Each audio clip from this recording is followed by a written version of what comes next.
The topic we are going to discuss today is data conversion using op-amp. As you know, we have been discussing various applications of op-amp for the last 2-3 labs. Today again we shall discuss one of the most important application of op-amp, which is digital to analog conversion, or in short we will say it DAC. Whenever we design an electronic system which comprises analog and digital devices, there we need a data conversion, because digital devices such as microprocessor or microcontroller takes and deliver data in the form of binary 0 or 1, whereas the input and output of sensors and actuators is in the form of analog voltages. To understand the importance and significance of the digital to analog conversion circuits through this diagram. Suppose हमारे पास एक sensor है, temperature sensor हम use कर रहे हैं, और हमने according to this temperature fan की जो आउटपुट के ऊपर हमारा फैन लगा हुआ है उसकी स्पीड को हमने कंट्रोल करना है इस सिस्टम में। टेम्परेचर सेंसर की आउटपुट एनालॉग है। एनालॉग आउटपुट यहाँ पर हमें इनिशियली हम इसको कन्वर्ट करेंगे एनालॉग टू डिजिटल फॉर्म। जब एनालॉग टू डिजिटल फॉर्म में कन्वर्ट करेंगे तो ये जो सिग्नल है ये बाइनरी में चला जाएगा, बाइनरी फॉर्म में इसकी ये होगी। यहाँ पे माइक्रो प्रोसेसर और माइक्रो कंट्रोलर हमने लगाया। माइक्रो कंट्रोलर जो है always work on the binary digits. इसको बाइनरी इनपुट रिक्वायर्ड है, ना कि एनालॉग वोल्टेजेस। तो इसके लिए पहले हमें यहाँ पे एनालॉग को कन्वर्ट करना पड़ेगा इनटू डिजिटल फॉर्म में। माइक्रो प्रोसेसर की जो आउटपुट है वो भी बाइनरी फॉर्म में होगी, और ये आउटपुट जो है, जो हमारे डिवाइस है फैन और मोटर जो हमने आउटपुट के ऊपर कंट्रोल करनी है, उसको एनालॉग सिग्नल रिक्वायर्ड है। तो इसकी आउटपुट जो माइक्रो प्रोसेसर की आउटपुट है बाइनरी आउटपुट, उसको हम कन्वर्ट करेंगे through this digital to analogue converter. उसकी आउटपुट जो है वो इस फॉर्म में होगी, और ये जो है हम मोटर को अप्लाई करेंगे और मोटर और फैन जो है वो कंट्रोल होगी। तो इस तरह हम यहाँ से देख सकते हैं कि इसकी एप्लीकेशन जो है डिजिटल सिस्टम के अंदर डाटा कन्वर्जन की एप्लीकेशन जो है वो बहुत ज़्यादा है। नेक्स्ट हम the types of the data to analogue converter. Basically there are 2 types of data to digital to analogue converter. एक जो है वो बाइनरी वेटेड रजिस्टर टाइप, और दूसरी टाइप है इसकी R2 और ladder type. First we will look at the binary weighted register type. Now first we will look at binary weighted resistor type DAC, and we'll try to understand its working through this circuit diagram. अगर इस circuit diagram को आप गौर से देखें तो ये हम जो ऑलरेडी समर और एडर जो सर्किट पढ़ चुके हैं प्रीवियस क्लासेस में, बिल्कुल एग्जैक्टली ये सर्किट उसी तरह का है। इस सर्किट को अगर हम एनालाइज करें तो यहाँ पे हम डिजिटल इनपुट सप्लाई कर रहे हैं। ये 4 बिट, बेसिकली ये 4 बिट का हमारे पास D2A है, डिजिटल टू एनालॉग कन्वर्टर। ये D0, D1, D2, D3 ये 4 बिट्स हैं जो कि इनपुट पे हमने अप्लाई की हुई हैं। ये डिजिटल डाटा आ रहा है माइक्रो प्रोसेसर से और फ्रॉम एनी डिजिटल सिस्टम, ये हम अप्लाई कर रहे हैं यहाँ पे डिफरेंट रजिस्टर्स को।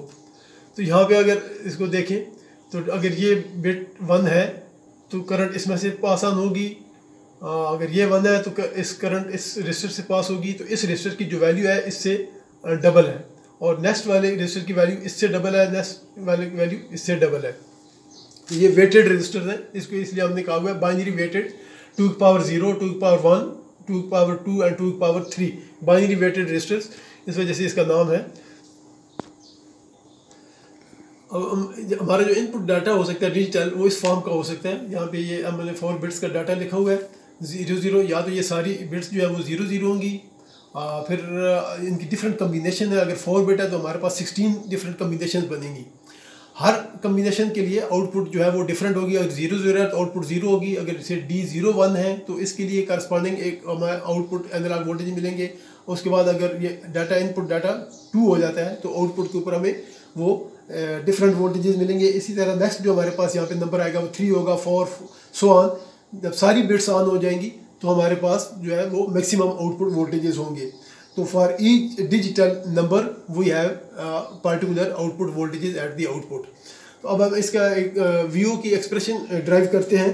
तो वीओ की एक्सप्रेशन हम ड्राइव कर सकते हैं कि यहाँ पे हमें पता है कि वीओ जो है they are because this point is virtual ground, हम इसको वर्चुअल ग्राउंड लिखते हैं, दिस इज एट 0 पॉइंट, तो वी यू को हम लिख सकते हैं V U is equal to minus I R F, this current voltage drop across this register, because V U हम ले रहे हैं ग्राउंड और इस पॉइंट के दरमियान। तो अब आई क्या है, यहाँ से जो आई गुजर रही है इसको हम अपने फाइंड आउट करना है कि ये आई की वैल्यू क्या हो सकती है। तो I3 अगर हम देखें तो I3 जो है ये पॉइंट वर्चुअल ग्राउंड है, यहाँ पे D3 है, तो यहाँ पे जो वोल्टेजेस हमारे पास आएंगे तो I3 को हम लिख सकते हैं I3 is equal to V3, जो यहाँ पे हम वोल्टेजेस अप्लाई करेंगे, V3 डिवाइडेड बाई R। इस तरह I2 जो है उसको हम लिख सकते हैं V2 divided by 2R, and I2 के बाद I1 is equal to V1 divided by 4R, I0 is equal to V0 divided by 8R। अब हमें पता है कि टोटल I जो है यहाँ से ये सारे I1, I2, I3, I1, I0, all these currents are combining at this point। तो इसको हमने I कहा हुआ है, तो I को हम लिख सकते हैं I is equal to I3 plus I2 plus I1 and plus I0। इसको आप रिप्लेस कर दें इन वैल्यूज़ के साथ, तो V3, V2, V1, V0 जो यहाँ पे हम इनपुट वोल्टेज अप्लाई कर रहे हैं वो हमें पता है कि जो बिट की वैल्यू होगी वही होगी। बिट अगर 1 है तो यहाँ पे हमने कहा 1 इज इक्वल टू जो है उसको हम ले रहे हैं 5 वोल्ट और 0 को हम ले रहे हैं 0। तो अगर यहाँ पे जो भी वोल्टेजेस होंगे वो depending upon the value of this digital bit, तो इसको हम लिख सकते हैं D3 divided by R plus D2 divided by 2R plus D1 divided by 4R plus D0 divided by 8R। क्योंकि यहाँ पे जो वोल्टेजेस की वैल्यू होनी है वो डिजिटल बिट्स के ऊपर ही डिपेंड करेगी, या ये वैल्यू 0 होगी या 5 वोल्ट होगी। अगर 1 होगा D तो 5 वोल्ट होगी, और 0 होगा तो यहाँ पे जो इनपुट वोल्टेजेस हैं वो 0 होंगे या 5 वोल्ट होंगे, depending upon the state of the this bit D3। अब इसी को अगर हम VO फाइंड आउट करें by putting the value of this I, तो हम इसको लिख सकते हैं माइनस RF इंटू I की वैल्यू हमारे पास ये है D3 और R प्लस D2 और 2R plus D1 divided by 4R plus D0 divided by 8R। अब अगर हम RF की वैल्यू जो है ऐसी लें, RF is equal to R by 2, RF की वैल्यू अगर हम ये लें तो हम VO अब फाइंड आउट कर सकते हैं। VO की जो हमारे पास अब वैल्यू आ जाएगी वो कुछ इस तरह होगी, VO इज इक्वल टू, इसको अगर हम RF को R बाई 2 पुट करें और यहाँ से R हम कॉमन ले लें तो इसको हम लिख सकते हैं सारी एक्सप्रेशन को is equal to minus D3 divided by 2 plus D2 divided by 4 plus D1 divided by 8 and plus D0 divided by 16। तो हमारे पास VO की ये एक्सप्रेशन आ जाएगी। हमने VO फाइंड आउट किए हैं, एक्सप्रेशन वो ये है आउटपुट के ऊपर। तो इसी एक्सप्रेशन को हम यूँ भी लिख सकते हैं कि 1/2 है 1/4.25, तो ये इसका वेट हो जाएगा D3 D2 ये डिजिटल हमारे पास बिट्स हैं, ये बिट्स जो हैं या तो ये 1 होगी या 0 होगी, तो इसको मल्टीप्लाई कर देंगे विद दिस वेट तो हमारे पास VO आ जाएगा। अब हम इस के आउटपुट को जो है एनालाइज करते हैं एक ग्राफ की हेल्प से। यहाँ पे ये हमारे पास ग्राफ है, जैसे एक्स एक्सिस और ये वाई एक्सिस, क्योंकि आउटपुट माइनस है तो ये माइनस में वाई एक्सिस हमने ड्रा किया हुआ है। तो अगर हमारे पास सपोज ये डिजिटल डाटा है वो 0 0 है, तो 0 0 डिजिटल डाटा होगा तो हमारे पास ये 0 0 है, तो आउटपुट हमारे पास 0 होगी। 0, यहाँ तक, यहाँ से लेकर यहाँ तक आउटपुट 0 रहेगी। उसके बाद अगर हम ये लीस्ट सिग्निफिकेंट बिट जो है D0 इसको 1 कर दें, तो इसको 1 कर दें D0 मीन यहाँ पे आपने 1 कर दिया तो यहाँ पे आपने 5 वोल्ट अप्लाई कर दी। 5 वोल्ट को इससे मल्टीप्लाई करेंगे तो बाकी सारी बिट्स जो है वो 0 है, तो आउटपुट हमारे पास आ जाएगी 0.3125 वोल्ट। तो ये स्टेप करके यहाँ पे पहुँच जाएगी, आउटपुट हमारी इस पॉइंट पे आ जाएगी।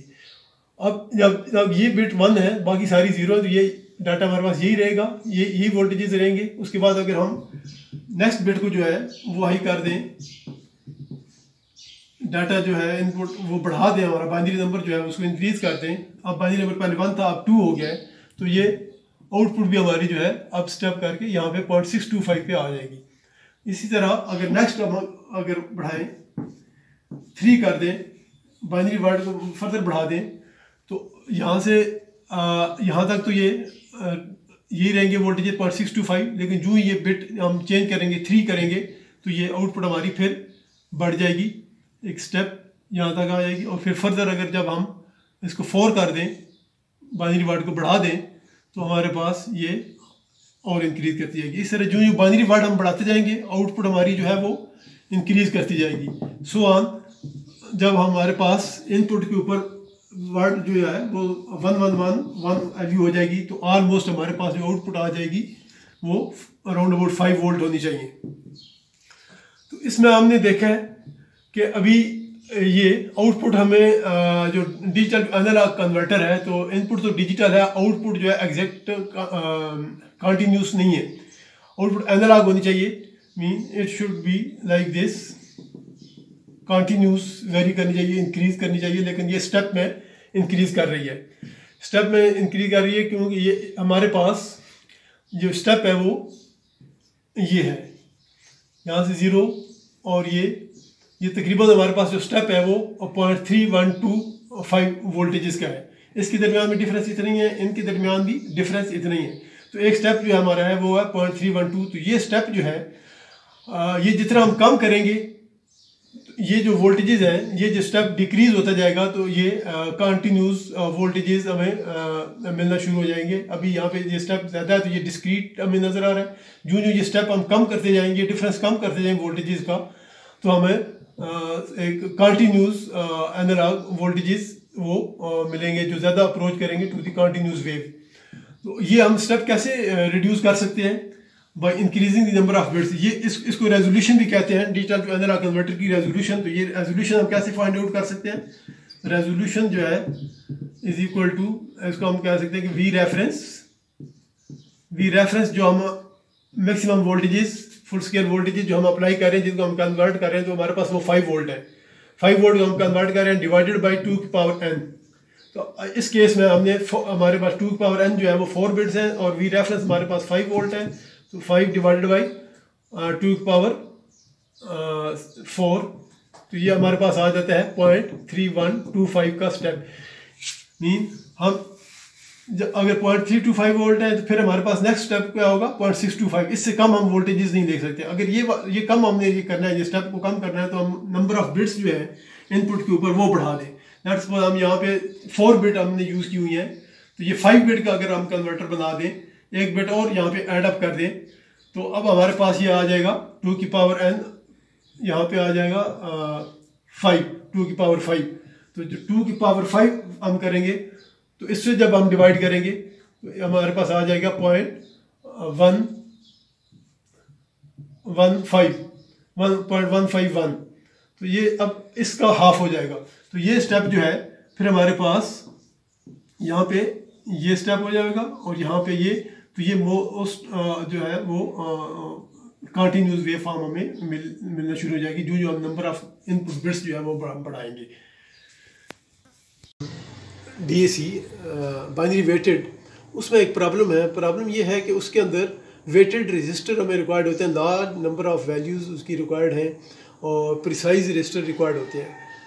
सपोज हमने उसमें कहा था कि हमें जो वैल्यू रजिस्टर की चाहिए वो R है, 2R है, 4R, 8R, ये हमने लिया था। लेट्स सपोज R हम लेते हैं 1.8 के, तो 2R हमारे पास हो जाएगा 3.6 के, 4R हो जाएगा 7.2 के, और 8R हमारे पास इसको आप कर लें 16 4 8 एंड इसको मल्टीप्लाई आप कर लें तो ये डिफरेंट वैल्यूज़ यहाँ पे हमारे पास आ जाएंगी। इसको हम अगर मल्टीप्लाई करें तो ये आ जाएगा 14.4K। अब यहाँ पे आप देख रहे हैं कि इतनी प्रिसीजन के रजिस्टर हमें अवेलेबल नहीं होते। 14.4K 7.2K 3.6, तो हमें डिफरेंट वैल्यूज़ के प्रिसाइज रजिस्टर रिक्वायर्ड होते हैं।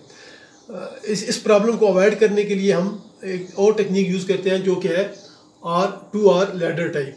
इसमें हमें सिर्फ दो वैल्यूज़ चाहिए, जो एक R और उसकी double value R and 2R, दो वैल्यूज़ हमें रिक्वायर्ड होती हैं। तो इस प्रीवियस जो हमने सर्किट डिस्कस किया है उसमें ये डिफरेंट रजिस्टर्स की वैल्यू अवेलेबल नहीं होती, लिहाजा उसमें ये प्रॉब्लम है। तो उस प्रॉब्लम को ओवरकम करने के लिए ये सर्किट डिज़ाइन किया गया। सर्किट में यहाँ पे ये आप रेड सर्कल में नज़र आ रहे हैं रजिस्टर्स पार्टिकुलर कॉन्फ़िगरेशन में कनेक्टेड है। इसको हम कहते हैं R2R लैडर।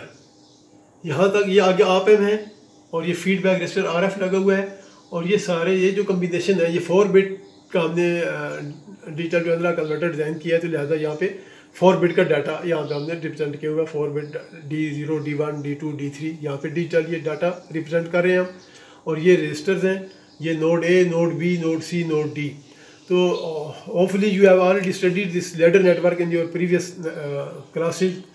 सर्किट की जब आप सर्किट नेटवर्किंग जब हम स्टडी कर रहे थे तो शायद उस वक्त आपने ये लैडर नेटवर्क पढ़ो। बहरहाल हम इसको एक दफ़ा रिवाइज़ कर लेते हैं कि इसकी वर्किंग कैसे है।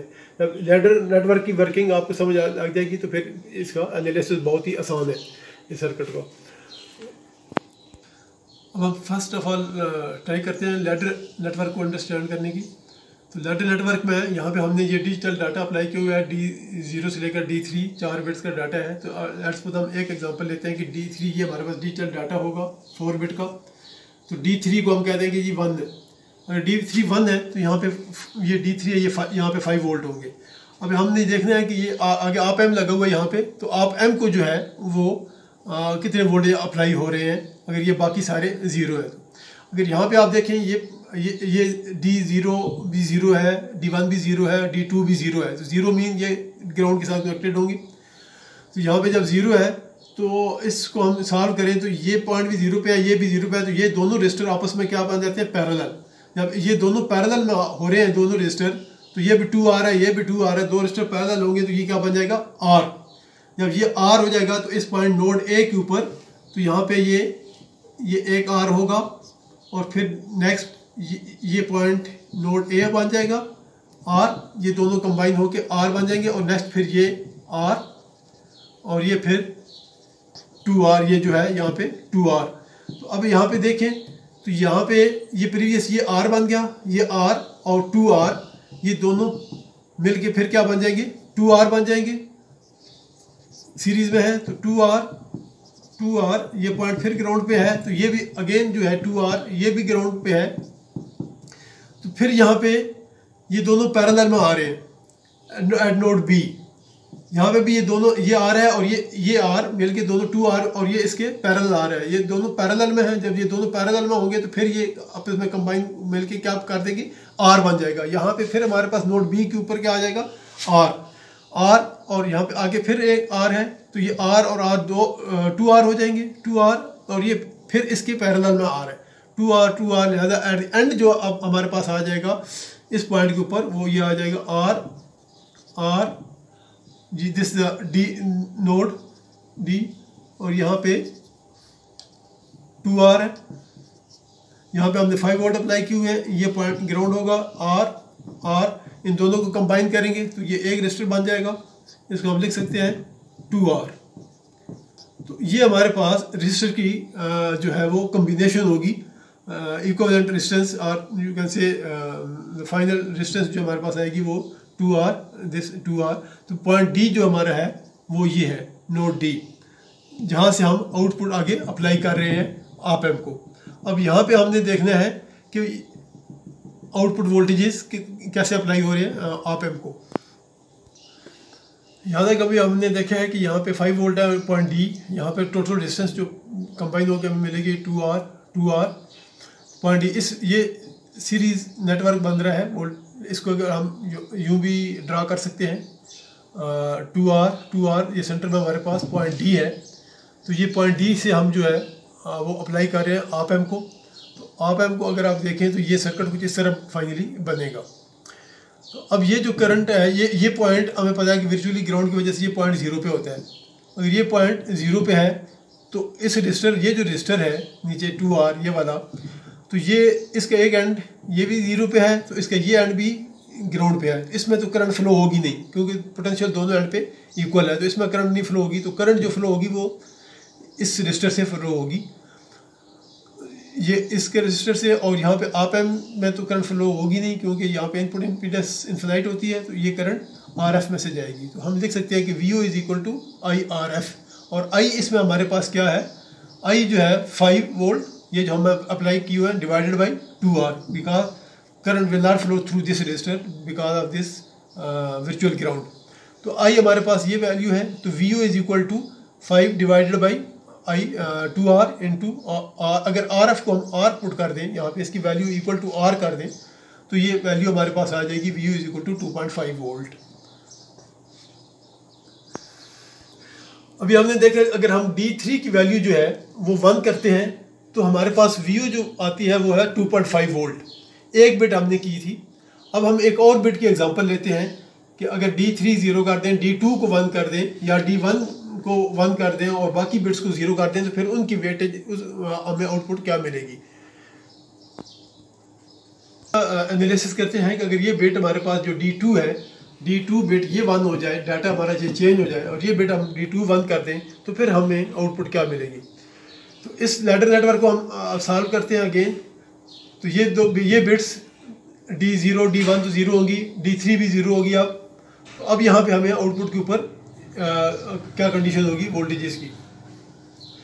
तो अगेन ये दोनों रजिस्टर पैरेलल में होंगे। यहाँ पे ये दोनों कॉम्बिनेशन से हमारे पास R आ जाएगा, R और ये दोनों R 2R हो जाएंगे विद ग्राउंड। इसके साथ फिर ये 2R इसका पैरेलल आएगा, तो ये this 2R again they will make R, और वो R जो है वो इसके सीरीज में आ जाएगा। अब हम देखते हैं कि अब क्या कंडीशन होगी आउटपुट वोल्टेजेस की हमारी। अब ये दोनों रजिस्टर यहाँ पे ये पैरेलल आ रहे हैं, जब ये पैरेलल है तो यहाँ पे ये दोनों इनकी कम्बिनेशन से हमारे पास एक रजिस्टर आ जाएगा और उसकी वैल्यू होगी सिंपल R। और ये R दोनों सीरीज में अगेन ये it will become 2R and this 2R, ये दोनों आपस में अगेन पैरेलल हैं, तो इनके रिजल्टेंट हमारे पास R आ जाएगा। ये एट नोड B यहाँ पे R आएगा, तो फिर ये सीरीज R, ये दोनों मिलके फिर 2R बन जाएंगे। और ये फिर अब यहाँ पे हमारे पास ये ग्राउंड नहीं है, यहाँ पे हमने 5 वोल्ट अप्लाई किए हुए हैं। तो यहाँ पे जो सर्किट हमारे पास बनेगा कुछ वो इस तरह का बनेगा। यहाँ पे 5 वोल्ट है, ये नोड C है, नोड C, और इससे इधर जो हमारे पास ये R और प्लस R 2R, तो इस हमारे पास 2R आएगा ग्राउंड। ये हमारे पास सर्किट बनता है। तो इसको हम यूँ लिख सकते हैं 2R, ये 5 वोल्ट, ये 2R है, ये भी 2R है, तो ये नोड C है। नोड C के बाद जो है हमारे पास अगेन एक रजिस्टर है, इस C को हम यहाँ इस तरफ लिख लेते हैं, रजिस्टर R, और यहाँ पे फिर 2R और ये ग्राउंड D जो है नोड, ये नोड D है। यहाँ इसके साथ एक रजिस्टर है 2R का और ये ग्राउंड के साथ कनेक्टेड है। यहाँ पे अब हम ये जो है ये दिस इज नोड D, ये हम अप्लाई कर रहे हैं आगे आप एम के ऊपर। तो इस कंडीशन में हमारे पास अब क्या होगा, इसको हम कैसे सॉल्व करेंगे कि यहाँ पे वोल्टेजेस हमें कितने मिलेंगे। तो इसका आसान तरीका ये है कि इस सर्किट के ऊपर थेवेनिन थ्योरम लगाएं, this point at this point, Thevenin theorem इसके ऊपर हम अप्लाई करेंगे और इसको हम सर्किट को सॉल्व करते हैं। थेवेनिन सर्किट हम कैसे सॉल्व करते हैं कि यहाँ से आगे हमारा लोड है, लोड को हम रिमूव कर देते हैं और सप्लाई को जो है वो ग्राउंड के साथ शॉर्ट कर देते हैं। तो इस तरह हम थेवेनिन रेजिस्टेंस फाइंड आउट कर लेते हैं। मीन अगर हम इसको रिप्लेस कर दें विद द ग्राउंड, ये पॉइंट ग्राउंड के साथ हम रिप्रेजेंट कर दें, अगर 5 की इसको अगर हम थेवेनाइज कर रहे हैं तो ये पॉइंट ग्राउंड पे चला जाएगा, ये पॉइंट भी ग्राउंड पे है। तो यहाँ पे ये दोनों रजिस्टर अगेन पैरेलल आ रहे हैं, ये दोनों रजिस्टर पैरेलल आ रहे हैं, तो ये 2R है, तो ये एक रजिस्टर बन जाएगा। ये लोड है, इसको हमने रिमूव कर दिया। ये हमारे पास एक थेवेनिन रेजिस्टेंस आ जाएगी, R Thevenin, it is equal to R यहाँ तक। और इसको फिर हमने इसके थेवेनिन वोल्टेजेस फाइंड आउट करने हैं। थेवेनिन वोल्टेजेस हम फाइंड आउट करेंगे इस पॉइंट के ऊपर। तो इसको अब हम यहाँ पे 5 वोल्ट हैं, तो यहाँ पे जस्ट वोल्टेज डिवाइडर अप्लाई करें तो यहाँ पे 5 वोल्ट है। यहाँ पे हमें कितने मिलेंगे इस पॉइंट सी के ऊपर? 2.5 volt, because both the resistors are equal. तो यहाँ पे हमें हाफ वोल्टेज मिलेंगे 2.5 वोल्ट। तो ये हमारे पास इस पॉइंट के ऊपर अगर हम ये थेवेनाइज सर्किट को करें तो ये कंडीशन होगी। और उसके आगे हमारे पास फिर ये एक आर है, दिस वन आर, ये जो हम ये आर है, और उसके बाद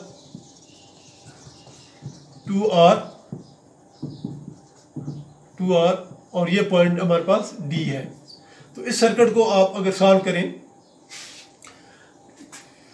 इस सर्किट को सॉल्व करें तो हमारे पास क्या आ जाए? R 2R, इसको हम यूं भी इस सर्किट को ड्रा कर सकते हैं, R प्लस R 2R, और ये 2R है ग्राउंड, ये सेंटर में पॉइंट D। थेवेनाइज करने के बाद हम इस सर्किट को अगर ये ड्रा करें तो ये एक सीरीज डिवाइडर बन रहा है। ये हमारा पॉइंट D है। यहाँ पे हमारे पास वी थेवेनिन 2.5 थे, तो लिहाजा यहाँ पे इस रेजिस्टर के सेंड के ऊपर 2.5 वोल्ट होंगे। अब ये डीप जो है, ये आगे हम पॉइंट से इसको हम आप एम को अप्लाई कर रहे हैं, आप एम। तो इस केस में हमने अभी देखना है कि हमें वीओ क्या मिलेंगे। तो हमें पता है कि ये पॉइंट जो है वो वर्चुअल ग्राउंड होता है, ये पॉइंट 0 पे है। तो ये रेजिस्टर में तो करंट फ्लो होगी नहीं, क्योंकि इसका एक ये टर्मिनल भी ग्राउंड पे है और ये टर्मिनल भी इसका ग्राउंड पे है। तो जो करंट फ्लो होगी वो सिर्फ इस रेजिस्टर में फ्लो होगी। ये हमारे पास आर एफ है, तो ये हमारे पास आर आई हो जाएगा। तो इसमें हम लिख सकते हैं कि V O is equal to minus I R F. तो इसमें आई क्या होगी हमारे पास? I is equal to voltages जो हम अप्लाई करें, और ये पॉइंट ग्राउंड पे है अक्रॉस दिस रजिस्टर। जो वोल्टेज है हमारे पास 2.5 volt minus 0 divided by R, R हमारे पास है 2R। इस तरह वी ओ अगर हम फाइंड आउट करें तो हमारे पास आ जाएगा 2.5 डिवाइडेड बाई 2R, और आर एफ की वैल्यू हमने रखी हुई है इज इक्वल टू आर, तो multiplied by R, R cancel हो जाएगा। तो वी ओ हमारे पास आ जाएंगे in this case 2.5 divide by 2, इसको जब डिवाइड करेंगे तो ये आ जाएगा 1.25 वोल्ट, 1.25 वोल्ट। तो इस केस में हमने देखा कि हमारे पास व्यू जो है वो प्रीवियस जो केस था हमारा उससे हाफ आ रहे हैं। इसमें अगर हम देखें तो यहाँ पे ये जो हमने लैडर नेटवर्क बनाया था, तो पहले हमने डी, ये जो हमारे पास है नोड डी, इसका जो ये रजिस्टर है इसको हमने D3 लिया हुआ है कि ये हमारे पास D3 है। पहले इसको हमने 5 वोल्ट यहाँ पे बिट को ऑन किया था, उसके बाद इसको 0 कर दिया, फिर नोड सी वाली जो है बिट इसको हाई किया। तो अब नेक्स्ट हमने करना है बी वाली बिट को।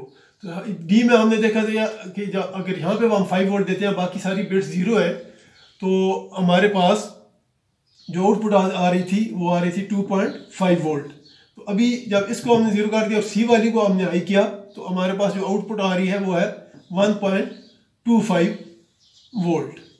तो इसी तरह जब हम इसको सॉल्व करेंगे, बी को अगर हम हाई कर लें और बाकी जो जितनी बिट्स हैं इनको 0 कर दें, तो हमारे पास डिजिटल डाटा जो सपोज वो ये है कि this is D3, D2, D1 and D0। तो पहले हमने रखा था 0 0, फिर 0 1, D3 को हमने 1 किया था, तो उसके लिए हमने चेक किया था, फिर इसको 0 कर दिया, D2 को 1 किया। तो अब अगर आप नेक्स्ट इसको भी 0 कर दें, D1 को करें, तो इसको जब हम सॉल्व करेंगे तो हमारे पास पहले हमने देखा कि इस 2.5 थे, तो फिर जब इस बिट को हमने हाई किया तो इससे हाफ वोल्टेज हमें मिल रहे हैं। इसी तरह जब इसको हम हाई करेंगे तो इसका भी हाफ हमें मिलेगा। तो 1.25 का जो हाफ होगा वो हमारे पास आ जाएगा 0.625 वोल्ट। तो इसको आपने सॉल्व करके देखना है, थेवेनाइज करके देख लें, यही प्रोसीजर है जो अभी हमने अडॉप्ट किया है। उसके बाद इसको अगर आप 1 कर दें लास्ट वाली बिट को D0 जो है D0 को 1 कर दें और बाकी सारी ज़ीरो हों, तो इस वोल्टेज का भी हाफ यहाँ पे हमें मिलेगा। तो इसको अगर हाफ हम करें तो हमारे पास आ जाएगा इसका 0.625 था, तो ये इसको अगर हम डिवाइड करें तो ये हमारे पास आ जाएगा 0.3125। अगर इस सर्किट के हम फाइनल वीयू की एक्सप्रेशन ड्राइव करें तो हमारे पास वीयू की एक्सप्रेशन ये आएगी, V U is equal to minus D3 जो है हमारे पास ये था divided by 2 plus D2 divide by हमारे पास आ जाएगा 4 plus D1 divided by 8 plus D0 divided by 16। तो ये हमारे पास वीयू की फाइनल एक्सप्रेशन आ जाएगी। डी इसमें क्या है कि जो इनपुट वोल्टेजेस हम अप्लाई कर रहे हैं यहाँ पर, और वो हमें पता है या 0 वोल्ट होंगे या 5 वोल्ट होंगे। यहाँ पे या तो 0 होगी ये डिजिट या 5 वोल्ट होगा। इस तरह ये D2 भी या 0 होगा, 5 0 5 0 और 5। तो ये हमारे पास फाइनल एक्सप्रेशन बनती है फॉर दिस सर्किट। फर्दर हम इसको यूँ भी लिख सकते हैं, माइनस 1 और 2 है तो 0.5 इसको हम लिख लेंगे यहाँ पे 0.5 D3 plus 0.25 D2 plus 0.125 D1 and plus 0.062 D0। तो हमारे पास ये फाइनल एक्सप्रेशन आ जाएगी वीओ की। तो यहाँ पे 0.5 वोल्ट इसका वेट है, तो जो डी की जो वैल्यू होगी या ये वैल्यू 0 होगी या 5 वोल्ट होगी। इस तरह D2 की वैल्यू 0 होगी या 5 वोल्ट होगी। तो इस तरह ऐड अप करके हम फाइनल वीओ जो है depending upon the state of the input digital word जो हमारे पास आ रहा होगा कि यहाँ पे जो डिजिटल वर्ड है इसकी बिट्स की क्या कंडीशन है, तो हम फाइंड आउट कर सकते हैं कि वीओ हमारे पास क्या होंगे। तो आज की लैब में हमने 2 सर्किट जो है वो सीखे हैं डिजिटल टू एनालॉग कन्वर्जन के। एक था बाइनरी वेटेड रजिस्टर से हमने DA कन्वर्टर जो है वो डिज़ाइन किया था। दूसरा जो है वो R-2R लैडर नेटवर्क को इस्तेमाल करके हमने डिजिटल टू एनालॉग कन्वर्टर जो है वो डिज़ाइन किया है। तो दोनों में हमने देखा है कि डिफरेंस क्या है। और R-2R लैडर जो है वो जो बाइनरी वेटेड रजिस्टर के जो प्रॉब्लम है, प्रेसिजन रजिस्टर रिक्वायर्ड होते हैं उसमें, तो इसके अंदर सिर्फ 2 वैल्यूज चाहिए होती है रजिस्टर की, एक R और इससे फिर डबल 2R वैल्यू। तो ये सर्किट जो है उससे ज़्यादा यूज़फुल है। तो आज की लैब में बस यही था हमारे टास्क जो हमने कंप्लीट कर लिया है। Thank you.